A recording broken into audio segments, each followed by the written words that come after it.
Bab at-takhassur wal iq'ab. Ini bab mencekak pinggang. Wal iq'ab, dan duduk dalam bentuk iq'ab.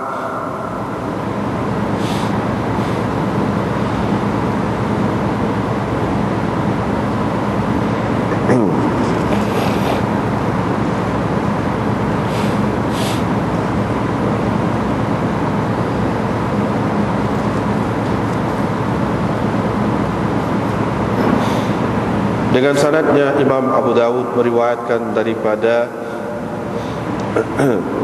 Ziyad bin Subaih Al-Hanafi.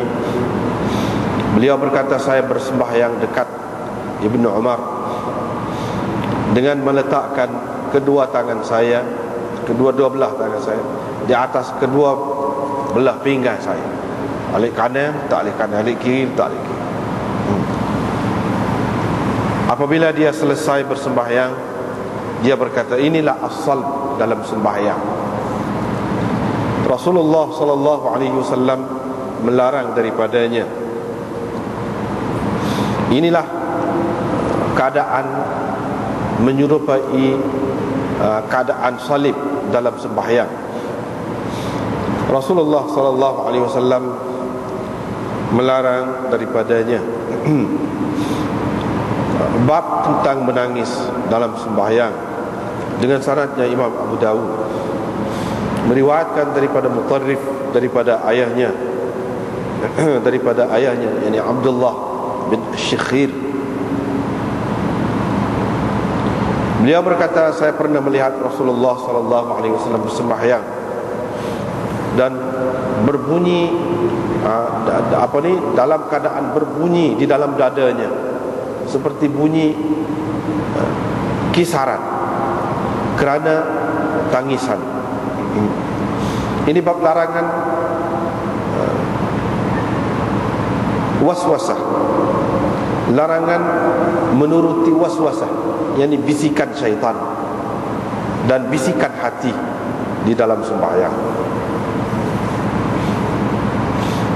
Dengan sanadnya Imam Abu Dawud meriwayatkan daripada Zaid bin Khalid Al-Juhani, sesungguhnya Nabi SAW bersabda, sesiapa yang berwudu dengan memperelokkan wudunya, kemudian dia bersembahyang 2 rakaat, di mana dia tidak lalai dalam kedua-dua rakaat sembahyangnya itu, ghufira lahu ma taqaddama min dhanbih, diampuni dosanya yang lalu,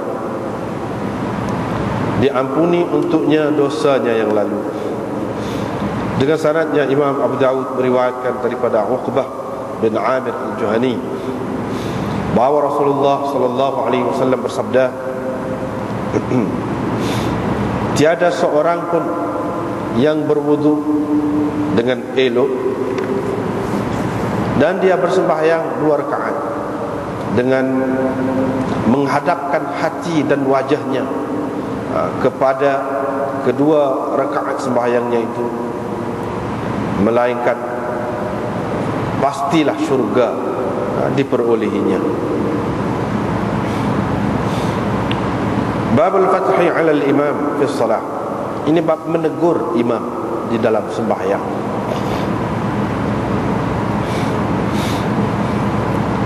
Dengan sanadnya Imam Abu Dawud meriwayatkan daripada Musawwar bin Yazid Al-Maliki bahawa Rasulullah sallallahu alaihi wasallam bersabda, Yahya berkata, kadang-kadang dia berkata, aku menyaksikan Rasulullah sallallahu alaihi wasallam membaca di dalam sembahyang, maka baginda tertinggal sesuatu, tidak dibacanya. Faqala lahu rajul, selepas itu, selepas bersembahyang, ada seseorang berkata kepada baginda, wahai Rasulullah, engkau telah meninggalkan ayat sekian-sekian. Maka Rasulullah sallallahu alaihi wasallam berkata kepadanya, kenapa engkau tidak ingatkan aku? Sulaiman dalam hadisnya berkata, qala, dia berkata, kuntu uraha nusikhat. Saya ingat ayat itu telah dimansukhkan. Wa qala Sulaiman. Sulaiman berkata, dia berkata kepada kami, Yahya bin Kathir meriwayatkan kepada kami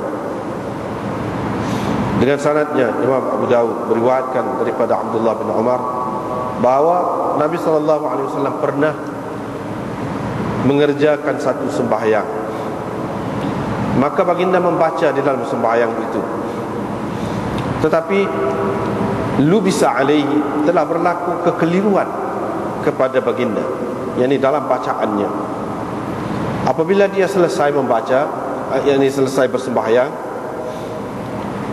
Nabi beliau berkata kepada Ubay, bukankah engkau bersembahyang bersama kami tadi? Ubay berkata, ya. Qala Nabi SAW berkata, fama mana'aka, kalau begitu apa yang menghalangmu, apa yang menegahmu, yakni daripada menegurku. Babun nahyi 'anit talqin, ini bab larangan daripada mengajar, yakni orang dalam sembahyang.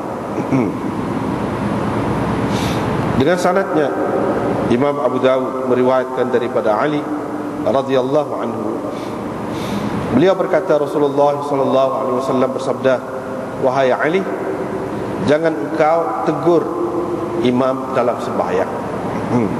Jangan engkau ajar ataupun tegur imam dalam sembahyang. Abu Dawud berkata, Abu Ishaq tidak sempat mendengar daripada Harith kecuali 4 hadis.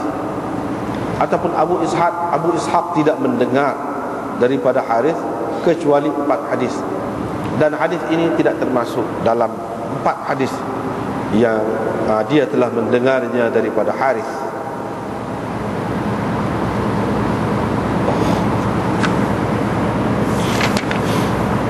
Ini bab berpaling di dalam sembahyang.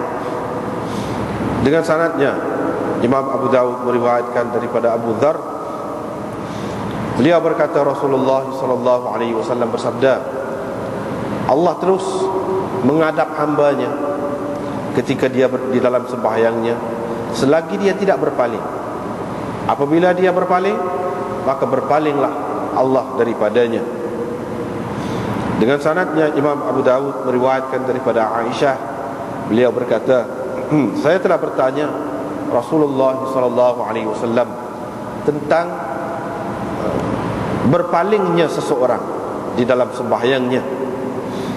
Maka Nabi SAW menjawab, itu adalah ragutan syaitan daripada sembahyang seseorang hamba itu.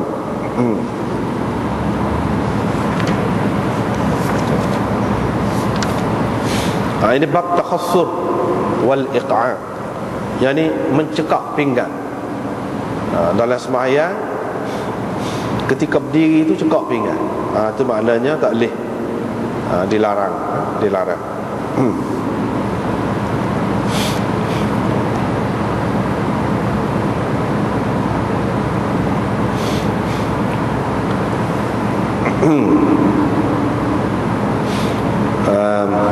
Dalam nuskha-nuskha yang ada ni, kata Syekh Khalil Ahmad, lagu ni lah tajuk ni, tetapi menyebutkan iq'a' di sini, di dalam bab ini tidak sesuai.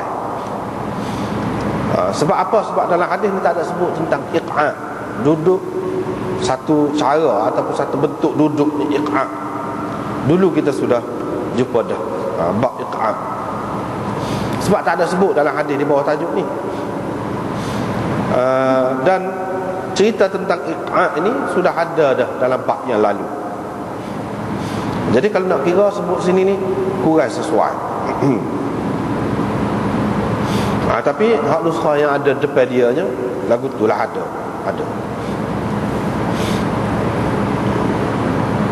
Hanya dia kata tidak sesuai tu biasanya